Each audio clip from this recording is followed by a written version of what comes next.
الحمدللہ رب العالمین والصلاة والسلام علی سید الانبیاء معلم الانس والجان والخلائق محمد وآلہ وازواجہ واصحابہ اجمعین۔ رحمت عالم صلی اللہ علیہ وسلم کے ذریعے سے مشرکین کو اللہ تعالیٰ نے اس سوال پر، اس اعتراض پر جواب دیا کہ انہوں نے یوں کہا یہ قرآن تو نعوذ باللہ محمد مصطفیٰ صلی اللہ علیہ وسلم نے اپنی طرف سے گھڑ لیا ہے اور ان کی زبان عربی ہے تو یہ جو ہے جو چاہے بول لیتے ہیں۔ اللہ تعالیٰ نے جو جواب دیا کہ تم بھی عربی ہو، عرب میں پیدا ہوئے، تمہاری ہی مادر وطنی میں یہ کلام اللہ اتر رہا ہے، چلو اس کا جواب سنو۔ اور پھر جواب بھی ایسا جواب ہے، آج ہم مسلمانوں کو اگر اس جواب کا علم ہو جائے، ہم قرآن مجید میں غور و فکر کرنے والے ہو جائیں، ہمیں تھوڑی فرصت مل جائے، نکال لیں فرصت۔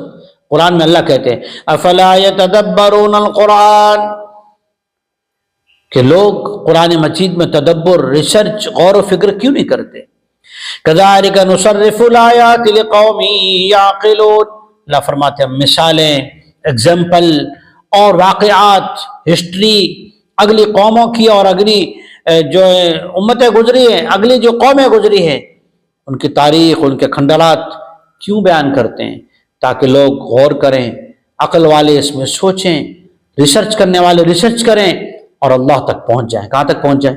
اللہ تک، کلام اللہ کو سمجھیں گے، اللہ تک پہنچیں گے۔ آئیے سنتے ہیں کیا جواب ہے۔ اعوذ باللہ من الشیطان الرجیم، بسم اللہ الرحمن الرحیم۔ ام یقولون افتراہ قل فأتوا بسورة مثله وادعوا من استطعتم من دون اللہ ان کنتم صادقین۔ کیا یہ لوگ کہتے ہیں کہ گھڑی ہوئی کتاب ہے؟ آپ انہیں چیلنج کیجئے، اس کتاب کی مثال، اس کی ایک سورت کی مثال کوئی بنا کر لے آؤ۔ تم کیا، تم جسے چاہو اپنی مدد کے لیے بلا لو، اللہ کے علاوہ جن جن کو تم مانتے ہو کہ وہ کوئی طاقت رکھتے ہیں، کوئی اختیار رکھتے ہیں، کوئی پاور رکھتے ہیں، کوئی ان میں اثرات موجود ہیں، ان سب کو لے کر آؤ۔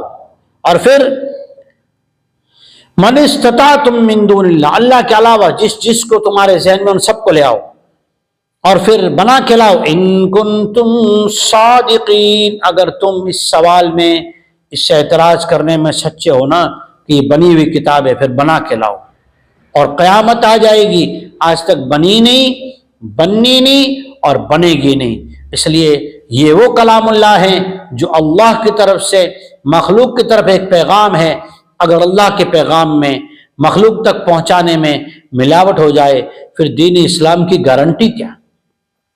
حکومت کا ایک لیٹر، اس کے اندر ملاوٹ بڑا جرم مانا جاتا ہے، اس میں کوئی ملاوٹ نہیں کر سکتا، اتنی سیکیورٹی ساتھ میں ہوتی ہے۔